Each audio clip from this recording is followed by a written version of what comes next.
नमस्कार बच्चों, बीसीए वाले के इस ट्यूटोरियल में स्वागत है। आज हम लोग संस्कृत का ये छठा अध्याय है और आज हम लोग पढ़ रहे हैं, क्या पढ़ रहे हैं? भारतीय संस्कार।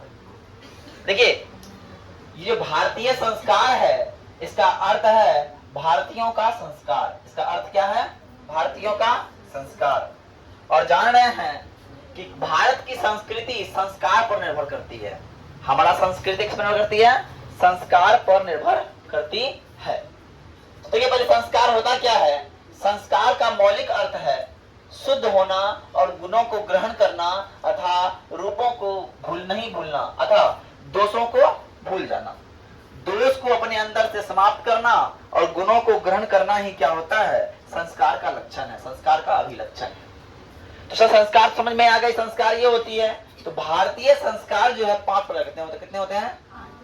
अगर कोई पूछे कि भारतीय संस्कार कितने होते हैं तो भारतीय संस्कार 5 होते हैं, लेकिन 5 प्रकार के होते हैं। कितने प्रकार होते हैं? 5 प्रकार के। लेकिन कुल संस्कार 16 होता है। कुल संस्कार कितना होता है? 16 संस्कृत में बोलते हैं। अगर कोई बोले तो भारतीय संस्कार कितने प्रकार के? तो भारतीय संस्कार 5 प्रकार के। कितने प्रकार के? 5 प्रकार के। और भारतीय संस्कार कितने होते हैं? 16 गिन के दिखाते हैं। 1 2 3 4 5 संस्कार। 3 6 3 9 5 14 और विवाह संस्कार को 1 लिखा। 14 1 15 और मर्दों उपरांत 1 16 हो गया। इसके अंतर्गत और है, उसको नहीं जानना है, पर विवाह को 1 बोलते हैं हम लोग, ठीक है ना। अब आते हैं सर, अब पहला संस्कार कौन है? सर पहला संस्कार है जन्म से पूर्व संस्कार। इसको बोलते हैं जन्म से पूर्व संस्कार। जब बच्चा जन्म लेने से पहले माँ के साथ में जो संस्कार होता है, पहला संस्कार होता है गर्भाधान, पुंसावन और सीमांत। गर्भाधान, पुंसावन और सीमांत। क्या होता है? गर्भाधान, पुंसावन और सीमांत। बात समझ में आ रही है? ये 3 संस्कार किसके अंतर्गत आते हैं? ये 3 संस्कार आते हैं जन्म से पूर्व संस्कार आते हैं। क्या आते हैं? जन्म से पूर्व संस्कार। यहाँ क्या किया जाता है? इस संस्कार में क्या किया जाता है? इस संस्कार में गर्भ की रक्षा की जाती है। इसमें क्या कहते हैं? गर्भ की रक्षा की जाती है ना। और गर्भवती स्त्रियों को प्रसन्न रखने की योजना बनाई जाती है। ऐसा योजना बनाता है कि गर्भवती स्त्री को दुख ना हो, कोई तरह पीड़ा ना हो, वो लड़ाई झगड़ा ना करे, प्रसन्न रहे, जिससे उनका होने वाला संतान है वो कैसा होगा? बेहतर होगा। ये 3 संस्कार के अंतर्गत आ रहा है। और आगे क्या रहता है? इस संस्कार में हम लोग हमेशा कोशिश करते हैं कि महिलाएं कम से कम काम करें, है ना, कम से कम काम करें और वो स्वस्थ रहे, अच्छे भोजन करे, ऐसा संस्कार होता है। ये सब कार्य जो है इन तीनों संस्कार के अंतर्गत करते हैं, गर्भाधान, पुंसावन और सीमांत संस्कार। अब गर्भधारण तो किया, उसके बाद क्या होगा? बच्चा पैदा होता है। जीवन ये साल होता है, पहले गर्भधारण, उसके बच्चा पैदा होगा, उसके बाद क्या होगा? वो शिक्षा लेगा, उसके बाद गृह त्याग करेगा, कहीं पढ़ने जाएगा, वहां से ज्ञान जब प्राप्त करके आ जाएगा, बोला बच्चा क्या हो गया? बच्चा मेरा वयस्क हो गया, उसका विवाह करा दो। विवाह करा देगा, फिर उनका कोई औलाद होगा, फिर वही संस्कार फिर गुण, अंत में उसकी मृत्यु हो जाएगी। यही मेरा जीवन है ना। मेरा जीवन क्या है? ऐसा ही है ना जीवन। किसी व्यक्ति का जीवन ऐसा ही होता है। अरे होता है कि नहीं? बोलो यस या नो। क्या इससे कोई बेहतर जीवन होता है? नहीं होता है। जब मेरा जीवन ऐसा ही है तो पहला संस्कार कौन है? तो पहला संस्कार सर है जन्म से पूर्व संस्कार। जन्म से पूर्व 3 संस्कार होते हैं। कितने संस्कार होते हैं? 3 संस्कार होते हैं। अब आते हैं जन्म के बाद के संस्कार की बात करते हैं। जात क्रम, नामकरण, अन्नप्राशन, निष्क्रमण, चूड़ाकर्म और कर्णवेद। देखिए बात, जब बच्चा पैदा होता है तो उसका जातीय रूप कहा जाता है कि किस जात में पैदा हुआ है, किस जात में पैदा हुआ है। देखो, बच्चों की जात जन्म से निश्चित नहीं होती। बोलो यहाँ जातकरण हो रहा है, जन्म से किसी का जात का हम निरूपण नहीं कर सकते। हिंदू मान्यताओं के अनुसार जब बच्चा पैदा होता है तो वो पिता माता की जात के होता है, लेकिन जब बच्चा वयस्क हो जाता है उसका एक अलग जात, अलग आइडेंटिफिकेशन होना चाहिए, है ना। चलिए, तो बात यह बोल रहा है, जब हम बात कर रहे हैं तो क्या है, क्या क्या संस्कार है? अक्षरारंभ, जात कर्म, उसके बाद क्या है? जात कर्म के बाद है नामकरण, है ना। निष्क्रमण मतलब जब जात क्रम हो गया, नामकरण हो गया। अन्नप्राशन को बताओ, निष्क्रमण होता है उसके बाद, उसका क्या होता है? निष्क्रमण। बच्चों को किसी घर में रखा जाता है छठी तक, उसके बाद बाहर निकालता है कि नहीं? तो वो हो गया निष्क्रमण। उसके बाद क्या होता है? अन्नप्राशन। 6 महीना बच्चा का अन्न का ग्रहण करवाया जाता है, अन्न खिलाया जाता है, इसको बोलते हैं अन्नप्राशन। और चूड़ा कर्म होता है, और एक आता है कर्णवेद। चूड़ा कर्म में क्या होता है? टकला बना दिया था, मुंडन जिसको बोलते हैं। क्या कहता है? नहीं, चूड़ा कर्म में एक होता है कि उसको मतलब कोई चीज खिलाया जाता होगा, कोई मिष्ठान खिलाया जाता होगा, यही होता होगा। देख रहे थे क्या है चूड़ा कर्म, है ना?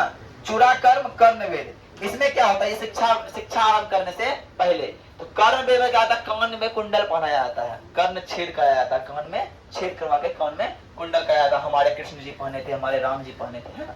ऐसा। अब जो है तीसरा संस्कार आता है, कौन संस्कार? शिक्षा संस्कार। और शिक्षा संस्कार 5 प्रकार के होते हैं। क्या समझिए? पहला संस्कार, जन्म से पूर्व संस्कार कितने होते हैं? 3 होते हैं। जन्म के बाद का संस्कार कितना होता है? 6 होता है। और शिक्षा संस्कार कितना होता है सर? 5 होता है। तो पहला अक्षरारंभ, उपनयन, वेदारंभ, केशांत और समावर्तन। समझिएगा, कैसा बात बोल रहा है? अक्षरारंभ मतलब बच्चे को सिखाया जाता है, बाबू इसको बोलते हैं अर्धचंद्र, इसको बोलते हैं खड़ी रेखा, इसको बोलते हैं पड़ी रेखा, है ना? इसको बोलते हैं फिर अर्धचंद्र, फिर सिखाता है उसको क, है कि नहीं? विराम के अनुसार पढ़ा, पहले उस बच्चा को क नहीं पढ़ाया जाता है कि बाबू क लिख लो, इसका कर देना, ऐसे नहीं पढ़ाया जाता है। वेदांत के अनुसार पढ़ाया जाता है कि बाबू को क्या बोलता है? इसको बोलते हैं खड़ी रेखा, इसको बोलते हैं पड़ी रेखा, इसको बोलते हैं अर्धचंद्र, इसको बोलते हैं पूर्णचंद्र। ऐसे पढ़ाया जाता है बच्चों को। तब उसके बाद बोलता है क कैसे लिखा जाएगा? वो क लिखने के लिए क्या करेंगे? एक खड़ी रेखा देंगे, उसके बाद एक अर्धचंद्र देंगे, पूर्ण चंद्र देंगे, उसके बाद एक अर्धचंद्र देंगे, उसके बाद एक पड़ी रेखा देंगे। बाबू हो गया क, बोलो क, ऐसे सीखता है बच्चा, ठीक है ना? तो नहीं सिखाया गया, ये तुम लोग का सही तरीका नहीं था। सही तरीका यही है, वेद के अनुसार। जब वेद पढ़ाता था मैं, हिंदू मान्यता के अनुसार इसको पढ़ाया जाता है। अब आते हैं उपनयन क्या होता है ना? ध्यान समझिएगा। अक्षरारंभ हो गया, उसके बाद क्या होगा? उसके बाद होता है उपनयन संस्कार। अक्षरारंभ के बाद क्या होता है? उपनयन संस्कार होता है। उपनयन में बच्चा को अंक ज्ञान दिया जाता है। अक्षरारंभ के बाद क्या कहता है? अंक ज्ञान। बाबू इसको बोलते हैं 1, इसको बोलते हैं 2, है ना? हिंदी वाला इसको 1, इसको 2, इसको 3, इसको 4, ऐसे सिखाते हैं अब इतना हो गया तो बोलता है वेद आरंभ करो। मुस्लिम में क्या बोलता है? लोग सब पढ़ता है, मुस्लिम में पढ़ता है तुम लोग कुरान सिखाता है, और हिंदू में बोलता है वेद पढ़ने सीखो। तो वेद आरंभ करने सिखाया। क्या सिखाया? वेद आरंभ सिखाया। और जब वेद पढ़ता है, जब वेद आरंभ कर लेता है, वेद पढ़ने थोड़ा बहुत सीख जाता है, तो बाबू बच्चा का टकला बना दिया जाता है, केशांत संस्कार होता है। बोलता है तुम्हारे माथे पे बाल रहेगा ना तो पढ़ने में मन नहीं लगेगा। तो पढ़ने में मन लगेगा जी? नहीं लगेगा, इसलिए तुम्हें बाल छिलाते हैं। और उसका वहां पे होता है केशांत संस्कार। और जब केशांत संस्कार हो जाता है तब उसका समावर्तन संस्कार होता है। समावर्तन संस्कार में कहाँ आता है? वो कहाँ आता है? ध्यान समझिएगा। गुरु के घर आता है, और गुरु घर में वह गृह त्याग करके समावर्तन संस्कार में, है ना, गुरु घर में जाके अपना क्या करता है? परिपक्व। यहाँ देखो, ध्यान समझना, शिक्षा संस्कार का कुछ भाग तुम्हारा खुद के कहाँ होता है? गुरुकुल जाना पड़ता है। ऐसे अक्षरारंभ, उपनयन, वेदांत सब कहाँ कराया? गुरुकुल में जा गया। जब गुरुकुल में जब बच्चा सब कुछ सीख गया, जब पूरा क्रिया सीख गया, तो बोला तुम समावर्तित हो गया, मतलब तुम आप गृहस्थ जीवन में प्रवेश करने योग्य हो गया, तुम्हारा संस्कार यहाँ से पूरा हो गया। जब बच्चा गृहस्थ जीवन में प्रवेश कर जाता है, जब पूर्ण शिक्षित हो जाता है, तो बाबूजी के पास जब आता है, बाबूजी बोलता है रुको बाबू, अब तुम बड़े हो गए हो। अब तुम क्या हो गए हो? बड़े। तुम्हारे जीवन में अब किसी को लाना पड़ेगा, इसीलिए तुमको एक और संस्कार बांधना है, जिसको बोलते हैं हम लोग विवाह संस्कार। क्या बोलते हैं? विवाह संस्कार।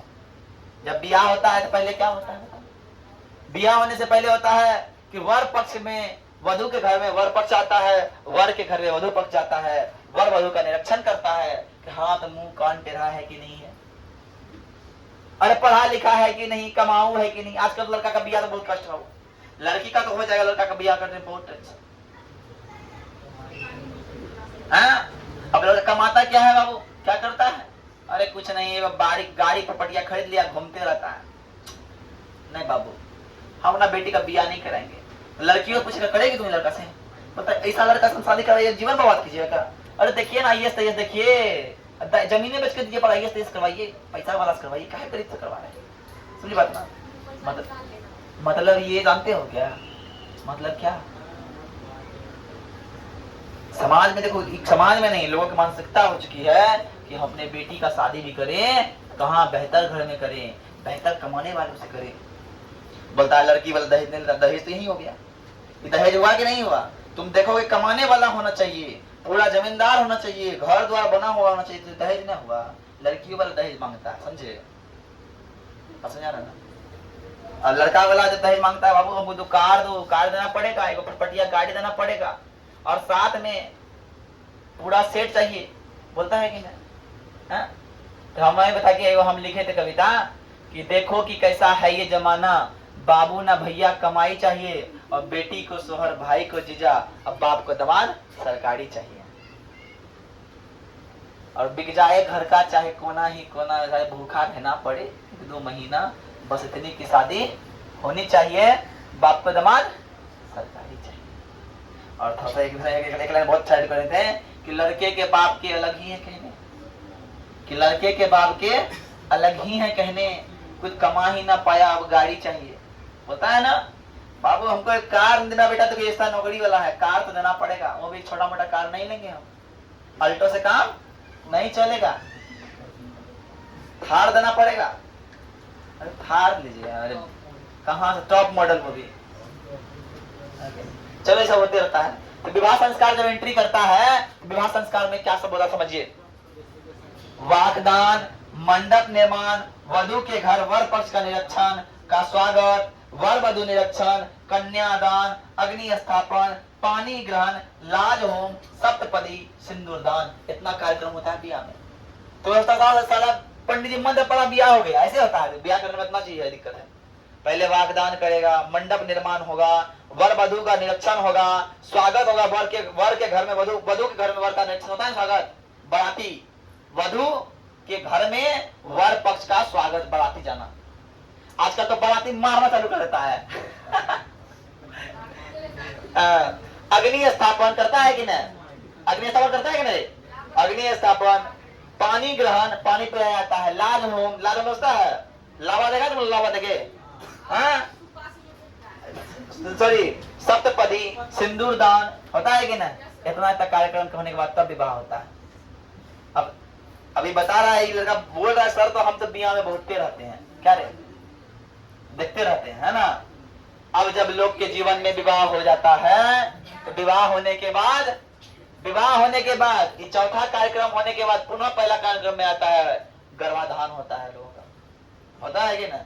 फिर उनका भी पुत्र पुत्री होगा, वो भी इन कर्मों से जूझते हुए फिर यहाँ पे आएगा। लेकिन किसी व्यक्ति का अंतिम कर्म होता है, अंतिम कर्म वो यहाँ पे होता है, मरणोपरांत संस्कार, अंत्येष्टि संस्कार।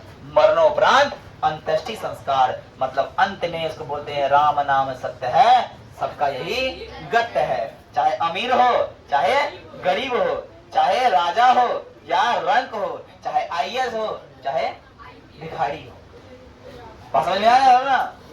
सबका एक ही अंत होगा। अंत क्या होगा? मरणोपरांत अंत्येष्टि संस्कार। लेकिन बात यह है कि हम जब जीवन में कभी मरे तो हमारा जीवन अमूल्य होके रहे, लोग हमें याद करें, सदियों तक हम याद में आए, लोगों के ध्यान में आए, है ना?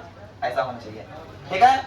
ये मेरा संस्कार चक्र था। अब कोई पूछेगा कि संस्कार कितने हैं? संस्कार 16 हैं। संस्कार कितने हैं? संस्कार 16 हैं। संस्कार कितने प्रकार के हैं? संस्कार 5 प्रकार के हैं। भैया जन्म से पूर्व संस्कार कितने हैं? जन्म से पूर्व 3 संस्कार हैं। जन्म के बाद कितने संस्कार हैं? जन्म के बाद 6 संस्कार हैं। शिक्षा संस्कार कितना है? शिक्षा संस्कार 5 है। उसके बाद सबसे अंतिम संस्कार क्या है? अंत्येष्टि संस्कार है। इसमें लोग चले जाता है, इस माया मोह को छोड़ के परम रूपी परमात्मा के पास चले जाता है। संस्कार और एक संस्कार होता है, आज पूछेगा वागदान कौन संस्कार है? तो वागदान विवाह संस्कार है। लाज होम कौन संस्कार है? लाज होम विवाह संस्कार है, कन्यादान कौन संस्कार है, कन्यादान विवाह संस्कार है। पूछता कर्णवेद कौन संस्कार है, कर्णवेद सब संस्कार है। चूड़ाकर्म कौन संस्कार है, सब संस्कार है। अक्षरारंभ कौन संस्कार, शिक्षा संस्कार है। उपनयन कौन संस्कार, शिक्षा संस्कार है। वेदारंभ कौन शिक्षा संस्कार है। पास में आ रही है। पूछता है क्वेश्चन में कि जन्म से पूर्व कितने संस्कार हैं, 3 संस्कार है। कौन कौन से हैं, जन्म से पूर्व गर्भाधान, पुंसावन और सीमांत संस्कार होते हैं। आई बात समझ में, आई बात समझ में। भारत कैसा है, भारत संस्कृति से भरा देश है और संस्कृति हमें संस्कार से आती है, संस्कृति हमें संस्कार से आती है और संस्कार इस तरह से बटा हुआ है। बोलो आज ये समझ में आ गया पूरा बात। तो आज के लिए इतना ही रहते हैं। जय हिंद, जय भारत। ठीक है, कल से आप लोग आइए। ठीक है, 2 क्लास चलेगा।